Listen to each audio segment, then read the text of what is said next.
Welcome back, everyone. Thank you so much for joining us. This is Ask the Expert with Brooke Hatfield, who will be talking to us on ways to use technology for speech, language, support, and practice, and to make everyday activities a little bit easier.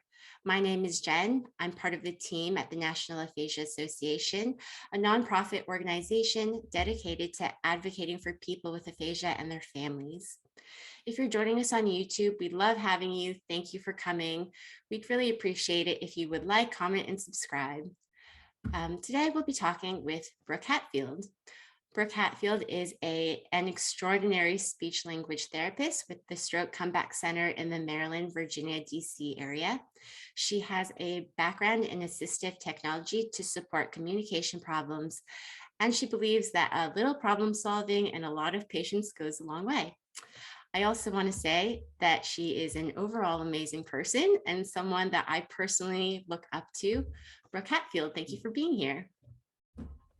Wow. Did my mom ask you to say all that, Jen? It's amazing. Thank you so much. It is really a wonderful opportunity to be here and to talk with you all.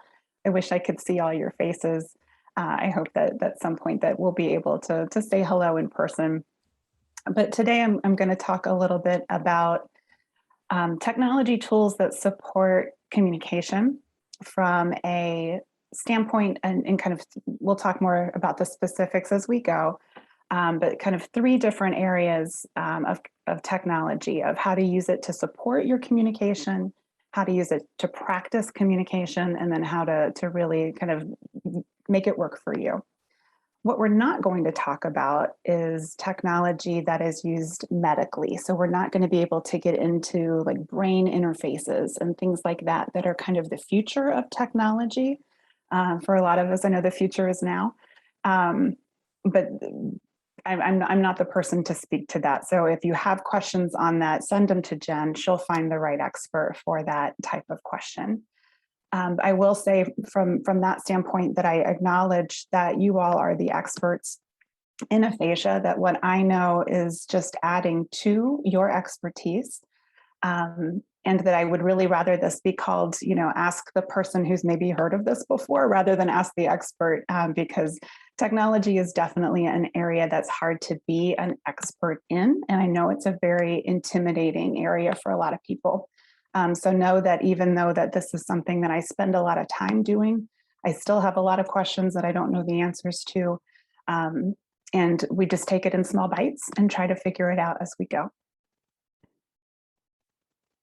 See if I can get this to move. Hey, all right. So as I mentioned, today we're going to talk about three different things. We're going to talk about communication supports, communication practice, and the kind of shortcuts that can make life a little bit easier, that either use some technology that you already have, or some extra features that are easy to activate, and some services that you might not have been familiar with. Again, at any point, please ask questions. So we're going to get started with a conversation of how to support communication using technology. There's kind of an umbrella term for this called AAC, which stands for Augmentative and Alternative Communication. AAC is basically anything that people do to communicate that isn't just talking. So every gesture, every facial expression, every time that we write or text or email or give a nod or a wave to someone, we are using AAC.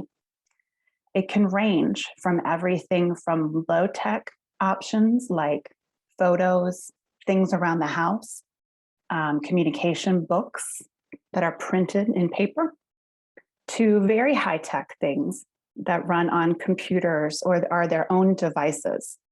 So there's a really, really wide range of AAC.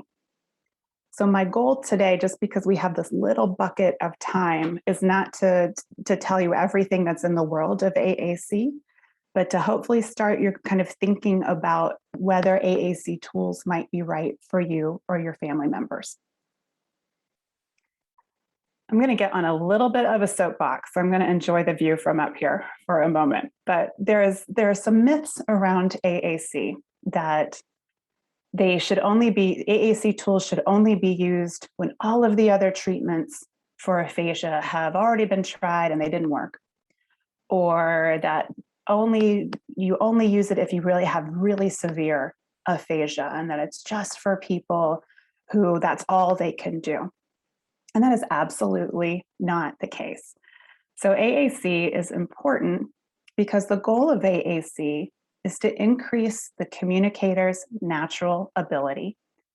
It does a couple of things. It helps the brain think about language in a different way, and it takes the burden off of the communicator by making it a shared experience with your communication partner.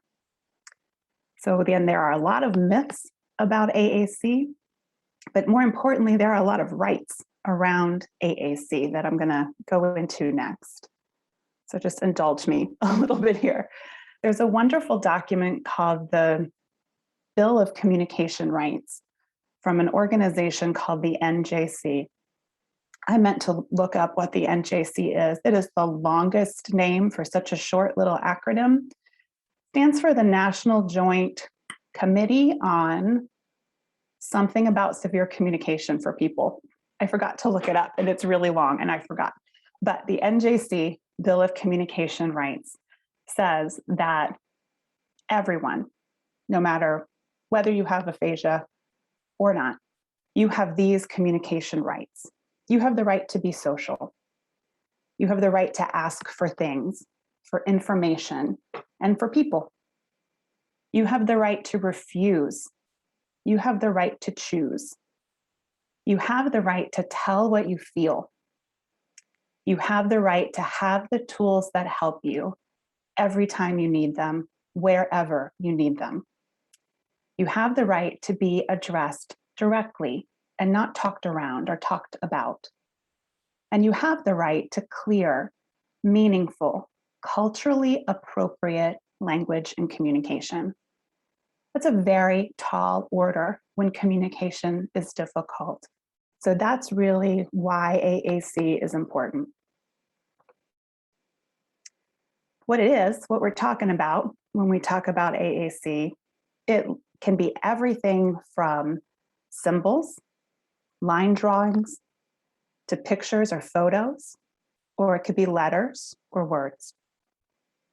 AAC, from a technology standpoint, can be on a phone, on a tablet computer, on a desktop computer, or dedicated devices, meaning things that their whole job is to be an AAC system. Here are some examples. Before I get too far into this, I do want to say that there are so many companies that make these products and create this content that I can't make any recommendations about what's best for someone, because it's unique to you, to your brain, to your aphasia, to your preferences, as well as the people that you communicate with. So I'm going to show some styles, but no, there are lots of different companies that make different styles of AAC equipment. So this is a product from a company called Tobii Dynavox. They're a pretty big company. And this is a style of AAC where each of these buttons, where it says people or places or food or weather, those buttons, when you push it, would lead to a set of vocabulary that has something to do with that picture.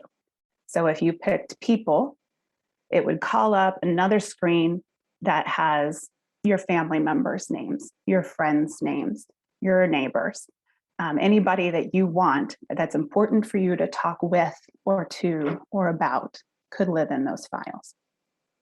So that sort of category-based is one style of AAC. Another style comes from a company called PRC. This is called Word Power. And the idea is to help kind of get the words that you want in front of you so that you can use them when you need them. So as you read from left to right, it's kind of how we would build a sentence by parts of speech. So we might say, I can eat bananas, or whatever your next choice would be. You could go up into one of these category buckets at the top and go from there. So if you just need some words sort of available to you to pick, a style like this works for some people. Some devices are set up for scripts. Scripts are those sort of practice sentences that help you have a conversation with someone. So this is a sample script for going to the doctor.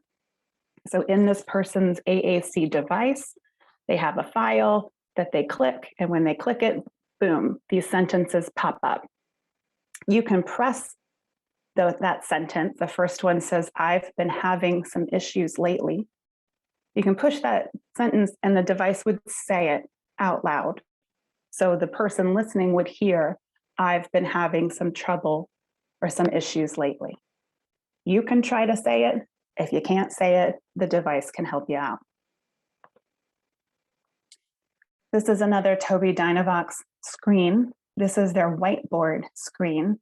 I'm sure many of you are familiar with that idea of writing a keyword or trying to draw a picture or circling something to help someone understand. And this is the technology version of that. So it has a way to, you can add a photograph, you can write on that photograph, you can draw on it. And it's that active space for you and your communication partner to work together. And the nice thing about this is it also kind of saves those things that you were just talking about. So if you look down that left-hand side, those were some earlier conversations that someone had, which is great. So when the next person comes and says, hey, how was your day? You don't have to start over again.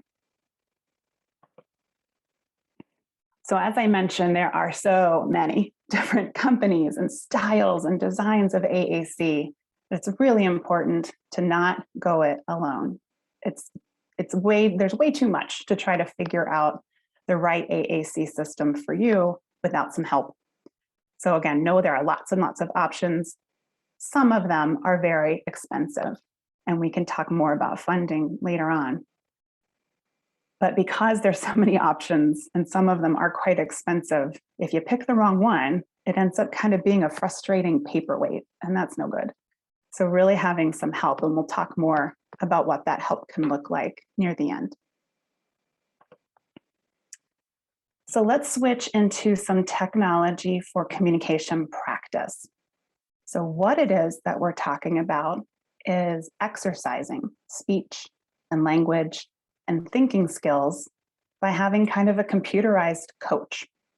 And that can look like software, so things that you can run on your computer, or apps, things that you can run on your tablets or your phones. Why do this? Because practice is important.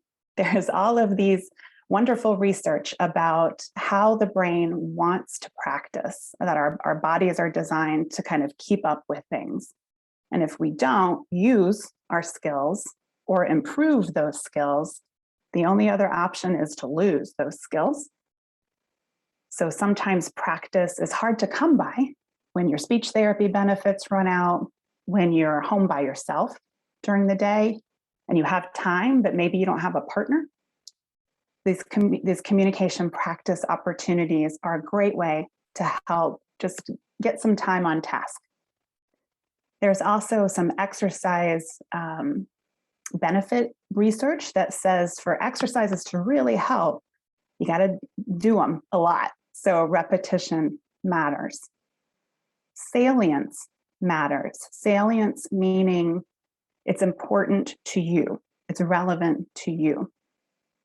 And complexity matters. I don't know about you, but when I exercise, I like it when it's easy. I don't like having to do the hard things, but the hard things are what makes you better, makes you stronger, makes you healthier. And the same applies for speech and language.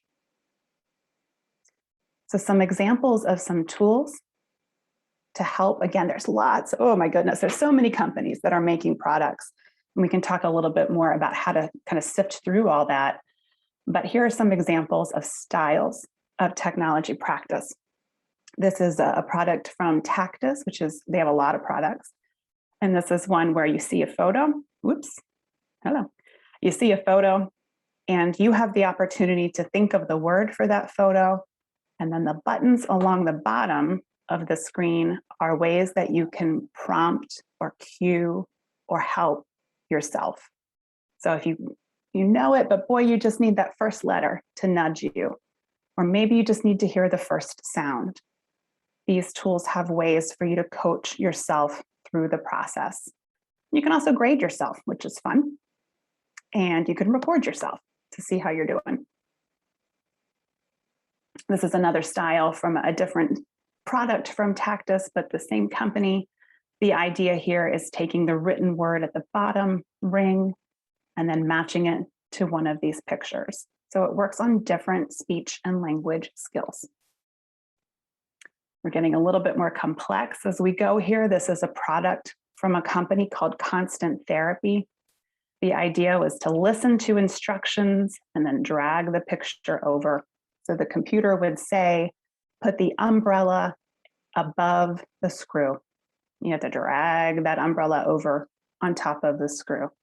And it can get harder and longer. So that complexity really starts to come in.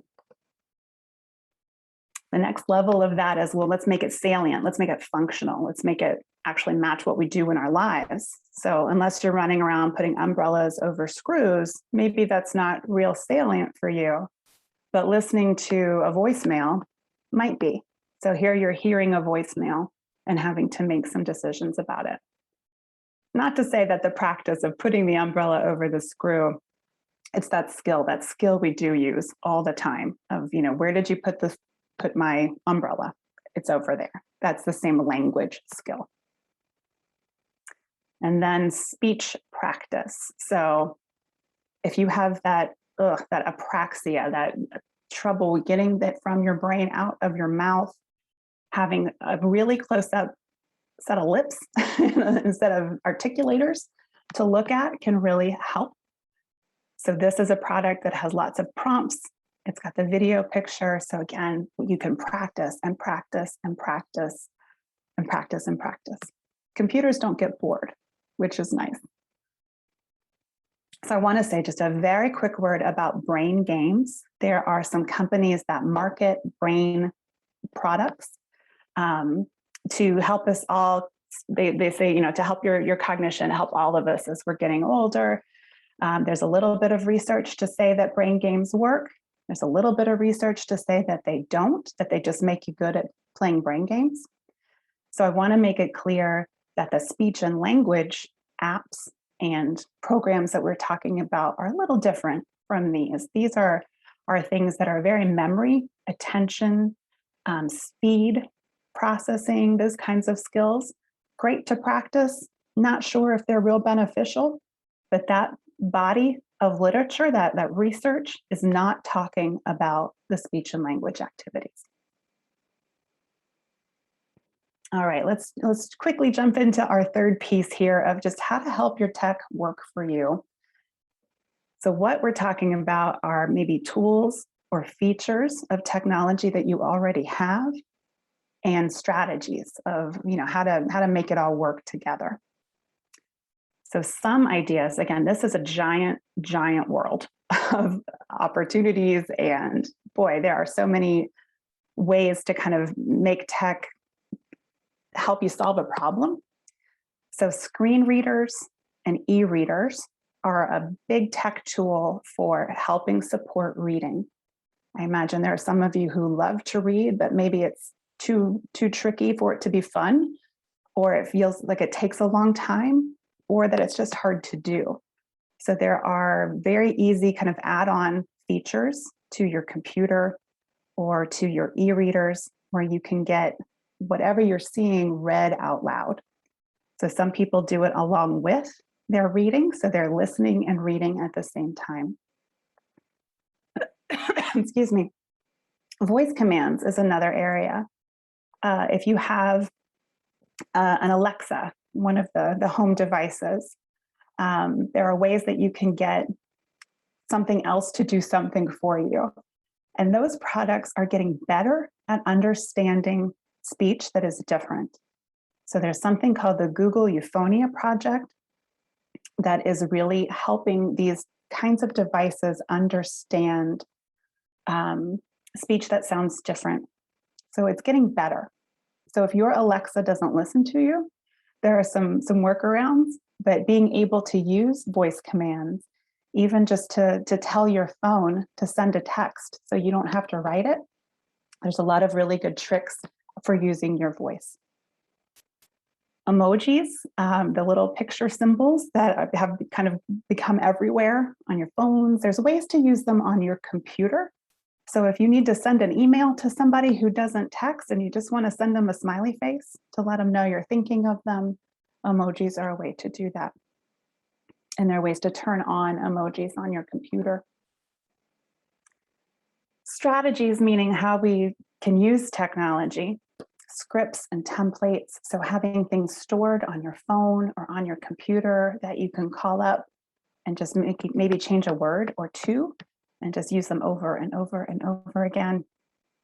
Contact lists and photos. So keeping tons of pictures on your phone or your tablet to be able to just show somebody to kind of help set the topic, or to go through your contact list to help remember somebody's name.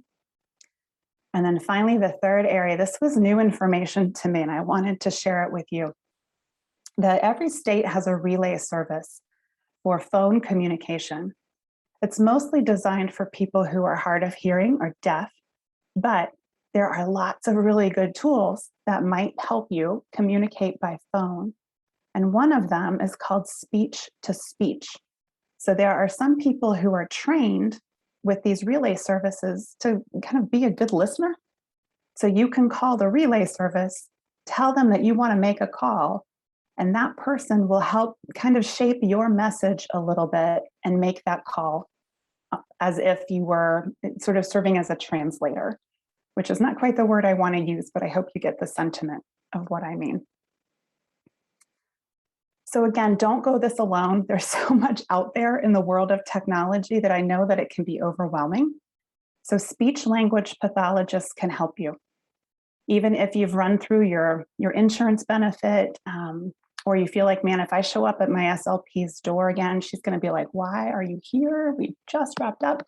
If you go in with a goal of, I want to be able to use my phone to do X or Y or Z, that's going to be goals that speech therapists can work with you on, even if you've kind of come in and out of therapy over the years. Every state has an assistive technology program. So it's a state-run, center with professionals who can help match you to technology. And finally, I don't mean this to be flippant, but ask someone who's young. Ask a child, ask a grandchild, ask a teenager, these digital natives who live and breathe in their technology. You know, if you can relay to them what you want to do, they can probably think of a solution to help get you there. They know way more than us who, learned it later in life, is maybe a polite way to say it. So find a kid and ask them for a hand. So I know that was a whirlwind tour. I do have a big chunk of information that Jen is going to send a link for that has these slides, as well as some resources of what we talked about, of the different types of AAC devices, the different types of practice equipment, some research articles, if that's interesting to you. So all of that's going to be available after this talk. All right, so I will stop. And we'll see where we are. Thank you so much, Brooke. I love the emoji tip. I've personally had full conversations just in emojis. Yep. So love that. I'm posting the link that Brooke just mentioned in the chat box. As she said, Brooke put together some really great resources and included the slides from today's presentation. So check that link out. If you're joining us on YouTube, that link can be found in the video description. If you have any questions during the seminar, please enter them into the Q&A chat. If you find it difficult to write out your question, or you would prefer to ask your question out loud, type the word live into the Q&A chat, and that will tell me that you want to ask the question out loud and live. Okay, so we do have a couple of questions that were pre-submitted from our audience. As you mentioned, Brooke, there are technology can be expensive. So are there any grants or organizations that can help with the financial aspect of getting technology, like an AAC device? For example, would the assistive technology program be a good resource for this?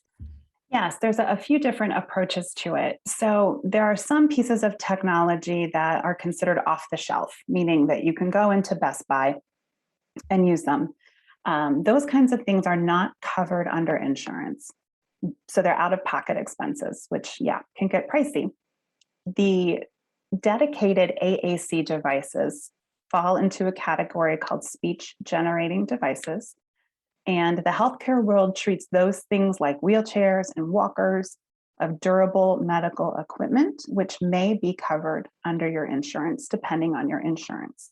Medicare covers 80%, which, when we're talking of a lot of money, it can be, 20% of a lot of money is still a lot of money. So it's tricky. From other funding sources, yes, the Administration for Community Living is the government entity that covers these assistive tech programs by states, and they receive grants every year. So there's grant money that may be available from these assistive tech centers. Great, thank you so much. Do you actually have any suggestions for people with primary progressive aphasia? Yes, primary progressive aphasia and AAC in particular go very well together, quite hand in hand.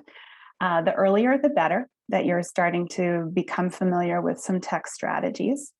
If we think about primary progressive aphasia as kind of a 5-part process, where the first stage is you might notice something's a little different. The second stage, other people might start to notice something's a little different. And then the third stage, you actually start having some difficulty with words. That's about the time you want to get started with AAC, because learning it while you don't have to rely on it is a really good idea. But yeah, any tech tool that works for anybody else can work for people with primary progressive aphasia. You just may need to do a little extra practicing and always be thinking ahead. So practice a skill you don't need yet, just in case you need it down the road. Great, thank you. So I'm seeing in the chat that people are having difficulty seeing the link. I just sent it again, so if you don't see it, please let me know. I'm also going to share my screen. So the site is on your screen now. You can't copy and paste from there, but I'm going to leave this up for a few seconds to give you a chance to type it into your website, into your web browser. And then in the meantime, Brooke, what are some different features of communication devices? Yeah, that's why I mentioned having speech therapy or someone help you, because there are so many different features. Oh, it's corrupted. I don't know what that means. That's not good. If I need to figure it out on my end and resend it later, we can certainly do that. Or Jen, I'll chat for a bit and we'll see if you can do your tech magic to fix that link. Because there are lots of features. I can talk for days about the features of devices. So one of the differences with devices, or some of the features, are the size. So some can be phone sized, some then kind of get progressively bigger, depending on if you like to walk around or if you tend to be seated most of the time. You can change the voice. So that voice output, when you push the button and the device says it, you can be a British man if that's what you would like to do. There's lots of different types of voices.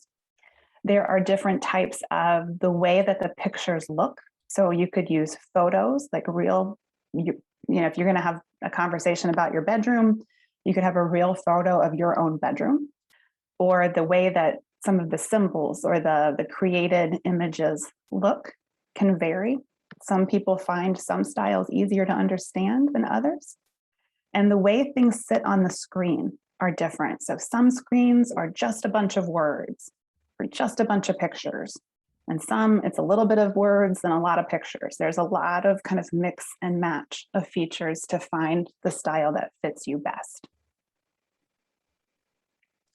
Thank you. So for those who are maybe technology resistant or people who are intimidated by technology or have negative feelings towards technology, do you have suggestions for families and care partners to help encourage the use of technology? Yeah, I do. This one is deep in my soul. I think I'm still trying to convince my mom that there's not like a magic eject button on a computer someplace. She's very fearful that if she hits the right combination of things, the whole thing will end up in smoke. So that's probably the first thought of don't be afraid of it. Easy for me to say, I know. But there's nothing you can do to break these things and nothing you can do that can't be undone. So be brave and feel free to play around and see. I always liked it when someone came in with a device that was jammed up because it meant you were looking around, that you were trying to use it and exploring a little bit, and we could very easily kind of see how you got there. So there's no problem that can't be fixed. The other thing that's really important, I think, especially with AAC, is that partners, think of how communication is a two-way street. So you talk and you listen, you communicate and you receive. Your partners should also be communicating with you through AAC. So if your partner is constructing a message, it would be great if they used your device to construct that message so that you're seeing someone else use it and seeing how it all kind of gets put together just as you are using it. So it's sort of speaking the same language. There's a lot of research behind that strategy, that idea of modeling and supported modeling, that really does work. So if you're a family member or a caregiver who's trying to kind of encourage somebody, you use it too. Everybody uses it. And that becomes the norm, that when you're involved in a conversation, everybody's using that device or that system, that strategy.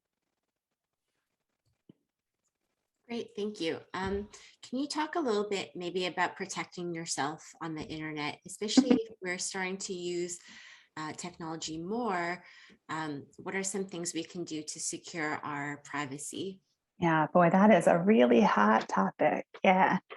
So let me talk about it briefly from a telemedicine standpoint and then a personal device standpoint. So from a telemedicine standpoint, I hope that you all have had a chance to try it and to meet with a doctor or a therapist by computer. It's going to be the future. The future is now. But when the pandemic started, which now feels like 50 years ago, but it was really just about 18 or so months ago, the federal government made a waiver to their security regulations. The federal government said, if you, as a doctor or a therapist, if you're trying to follow the security rules, but the system that you choose is not secure, we're not going to come after you. So a lot of that was just to give people room to kind of get up and running with their communication system for telemedicine. We don't know when that's going to end. We're anticipating that'll probably be January, but we don't know. And when that ends, you'll see probably a bunch of providers switch their systems to something that's a little bit more protected. So one thing you can do is if you're starting a new relationship with a provider who uses technology, you can ask them how they're protecting you. They'll probably tell you anyway, or give you a form, but read the details if you can, or have somebody check it out with you to really see how their system is built to help protect your privacy. If it's a system that is connected to social media, like TikTok or Instagram, if it's something like that, it's not secure. So ask your providers, why are you using that system? Is there something else that we can do? In your personal life, it's passwords are the bane of people's existence. I know, because you'll go to a website, you'll have to put in a password. It'll say it's wrong. You put it in again, it'll say it's wrong. You go to change it and it says, hey, that's the same that you just used, which how could that be if you just thought it was wrong? But one of the things you can do is be varied with your passwords. So it's easy to remember a word, but the most effective passwords are more than one word. Those things are kind of harder to break. So a short phrase or a sentence is a pretty good password. It just makes hackers' life a little harder. The other thing you can do is be careful about clicking on a download. So if you're looking at a website and something pops up that looks like an ad or something that looks really like, hey, that's great, that's a product I'm interested in, it might not be coming from what it looks like it's coming from. So if it wants you to download something or add something to your computer, it might be introducing some problems to your computer. So make sure you know where it's coming from before you choose to download. Thank you for sharing that. What are some of the top challenges that you see people encounter with technology? And then what are some workarounds? I think one of the first challenges is anything that's new is hard, and hard things aren't as fun as things that aren't hard, kind of by definition. I've been trying to learn to play the guitar, and I just want to know how. I don't want to have to learn it. I just want to be able to play it. And I know that I have to do the work to get there, but that work is hard.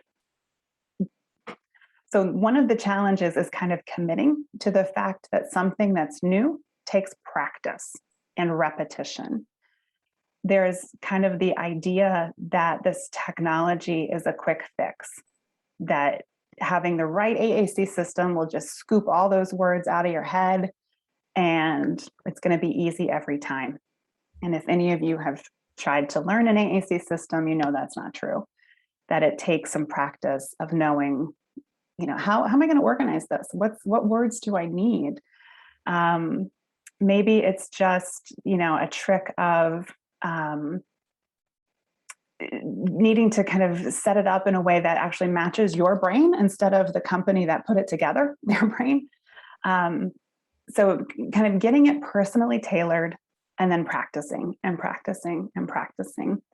Same with any other technology. If you choose to use a screen reader that we mentioned, maybe it's a little fast, or maybe it's a voice that's unpleasant to you and it may need some modification.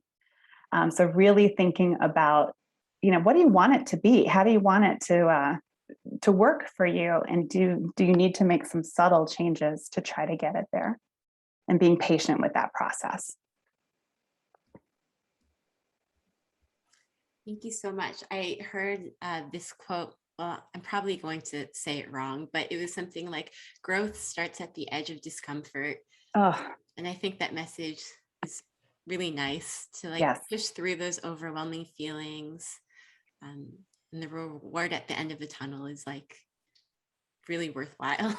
That's just it. It's this idea of kind of choose your hard, like aphasia is hard. Learning something new is hard. At the end of the day, if it helps you get a message out that matches one of those rights that we were talking about, if it helps get you to really tell someone how you feel, not just what you want. There's such a focus on that's maybe another challenge. When you think about what types of communication to start with those devices, people think of needs. I need to go to the bathroom. I need a cup of coffee, whatever. How boring if that's all we ever talk about, right? We'd get bored with ourselves if all we ever said was, I need. There's so many other communication functions. And, one of the quickest, I know there's been some questions about buy-in, like how do you get somebody on board with technology if they're a little questioning about it? Having messages that are hilarious or are that thing that you're known for saying. I know all of you have a legacy phrase, something that, if your family members hear it, they think of you. Those kinds of things need to be front and center on those devices so that you're quick to get to it. You can say it when you need it. And that's so reinforcing. If someone hasn't heard you say that and you produce that message through your system and the whole room dies laughing, you're hooked, you're in it. And it goes so far beyond I need a cup of coffee, which is important, but it's not everything. Right.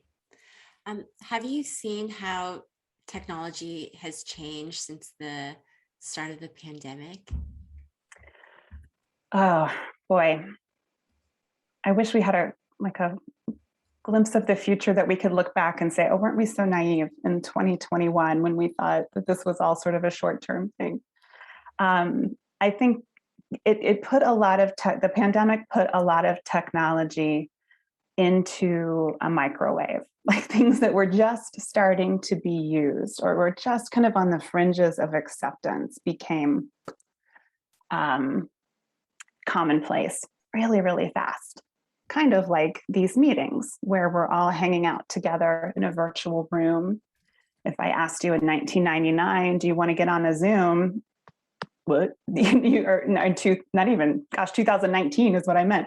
If you wanted to get on a Zoom, people wouldn't know what you were talking about. So this has really, really become not just what we do, but how we do it. So I think technology for connecting us is different. And I would imagine, I don't want to presume, but for folks with aphasia, that communicating like this with video and audio is probably a very different experience than just trying to call somebody. So these tech tools, I think, will continue to support people with aphasia in new ways because they're becoming more commonplace. Being able to video chat, not just with your doctor, but with your family and with your same age friends instead of just your grandkids. And even hopefully in not too long, be able to just video into, the hairdresser or something to set up that appointment that's so tricky. I've been seeing these machines online where you just kind of put this video camera that's also a TV on your desk, and you can just like call in through this little machine, like very non-invasive machine. Yeah, and that's certainly. There was news this week or last week about Facebook changing their name and kind of changing their mission to become this multiverse, this sort of way that we live in a cyber universe. So I think that is the future. And again, the future is now. But I think having technology just sitting next to you is going to be expected.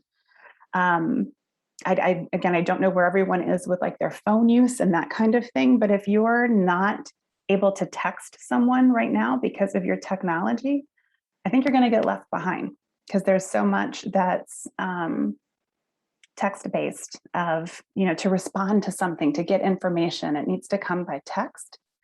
So not having access to that is going to kind of leave some folks behind, which I worry about because that is hard. Text is a tricky way to communicate.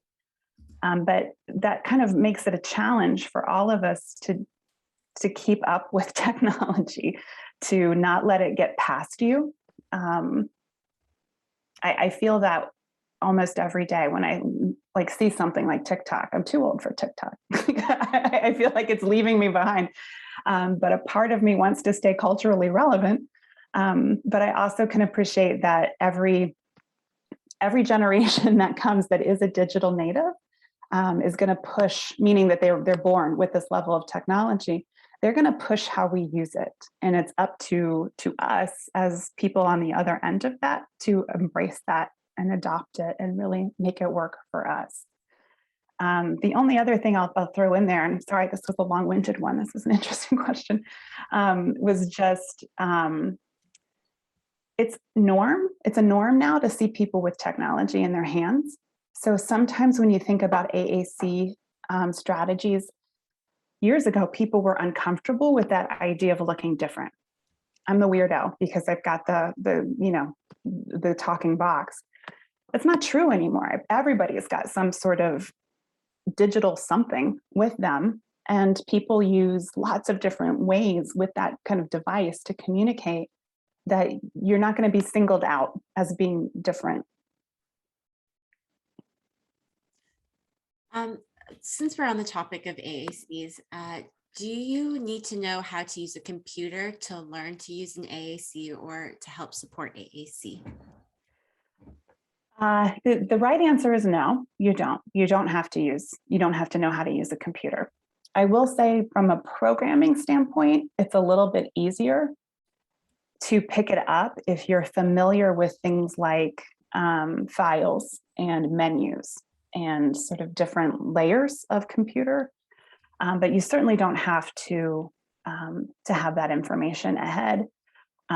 As a user, you really don't have to do much other than push some buttons. So we can all do that. So it's a little bit more on the programming side of it that the tech piece comes in. But for most devices, it's very straightforward. Once you've learned it, like all new things, it's a little tricky. And then you kind of get it set up, and then it sort of rolls. You make subtle changes to it as you add vocabulary, but those things are pretty straightforward once you get it where you want it. So the work is in the front end of kind of getting it as you like it. But once you get going, it doesn't take much technology knowledge at all. Thank you. So we actually have a pretty funny story in the chat box. Someone in our audience says that when we first got ours, I want Kentucky Fried Chicken was recited for hours. So I just wanted to bring her on to ask her, why was it Kentucky Fried Chicken and not Pizza Hut? Okay, there we go. Hi, Kitty. Hi. Thank you for joining us. Hello. Hi. 3 years ago, I was my app to the Lingraphica, and my app said that I want to Kentucky Fried Chicken, and I said I want Kentucky Fried Chicken, and one more time, I want to Kentucky Fried Chicken, and hour. I am not said that I like Kentucky Fried Chicken or KFC. I hate KFC, but I'm trying to, I want Kentucky Fried Chicken so much more and more. Kentucky Fried Chicken, so much time,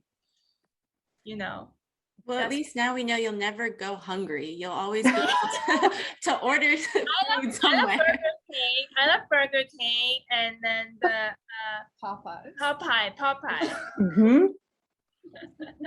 So Kitty, your graduated, your next level of AAC would have been I want, and then a whole big menu full of all of the things that you want that weren't KFC. Put that one at the bottom. Yes, that's right. Yes. Thank you so much for sharing, Kitty. Thank you. Okay, so back to some of the questions. How much time or how often should someone practice on an AAC? Yeah, with any technology. Sure, yeah.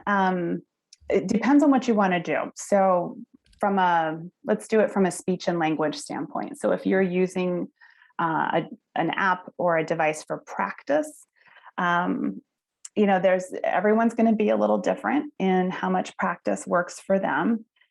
You want to go for high reps, so lots and lots of repeated practice, sometimes over short bits.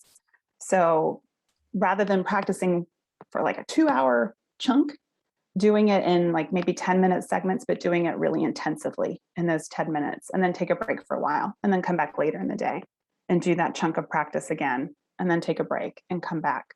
So short, intense bursts for some types of practice helps. For AAC, it's kind of a two-parter. You got to practice like learning the thing. You got to learn where that message lives.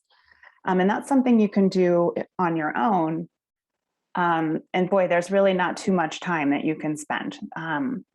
But the important piece is then using it to actually have that communication with someone. So that's when you want to make sure that your friends, your family is kind of accepting that, and they're learning it with you. So they know how to use it when they're talking with you. They know how to help you find something. And so when you actually go to use it, which again, should be anytime that you feel like you need it, not just certain windows of the day or certain activities, that you have a good experience in using it, that you're successful with it. That's going to build your confidence, and that's going to build your desire to kind of keep coming back to it and think about how you can, okay, I need this word now. I can see that I'm missing this piece of vocabulary. Great. So we're just about out of time, but did you want to share any last thoughts? Thank you. One of the things I'd like to say is just thank you all for all of the commitment that you have to recovery, to engaging in life post onset of aphasia. Living a really awesome life with aphasia. It's really all of these products and all of these devices were created because we recognize that folks are living and really wanting to be engaged in life in their communities. So thank you to all of you for your commitment to that. I think from just a parting note, if there's any one thing to keep in mind, is just don't be afraid of it. You can't break it. Try, be brave, be adventurous, order Kentucky Fried Chicken or don't, that's okay too. But experiment, see what happens, kind of have that attitude of curiosity. What if I could do whatever this thing? Is there a tool to help me do that? There probably is. Brooke, thank you so much. One thing I really appreciate about technology is that it's a tool that can open up a whole new world in terms of communication and to help us connect and be creative. And I think we're really seeing that now during the pandemic. Yeah. But thank you for sharing. I just want to share the name of the NJC that Brooke shared earlier. So that's called the National Joint Committee for the Communication Needs of Persons with Severe Disabilities. That is a long one. And I put that in the chat. And then also, if you're still having trouble with that link, please add your email in the chat box and I can email it to you. I'm going to try to put it in the chat one more time, see if it works again. Someone mentioned if you copy and paste the link instead of trying to click on the link, that helps. And then let's see. We are at the end of this session. If you're joining us on YouTube, again, please don't forget to subscribe, like, and share. Our next session is with Julia Fox Garrison, who wrote the book, Don't Leave Me This Way, or When I Get Back on My Feet, You'll Be Sorry.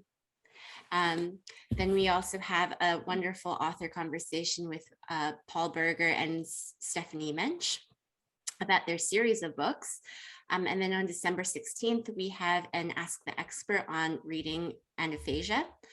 For more information on aphasia, please visit us at the National Aphasia Association's website at aphasia.org. Let me just share my screen real quick. Sorry, one moment, please. There we go. So please visit us at aphasia.org for more information on the Stroke Comeback Center, which is where Brooke is at. That is www.strokecomebackcenter.org, and that's in the Maryland, Virginia, DC area. For today's resources and slides, that's on the screen as well. If you have any comments or suggestions or just want to say hello, please email me at jen@aphasia.org. And to get in touch with Brooke, her email address is brooke@strokecomebackcenter.org. I will be putting those in the chat shortly. This was Ask the Expert with Brooke Hatfield. Today's topic was technology tools to support aphasia. Thank you all so much for joining. See you at the next one.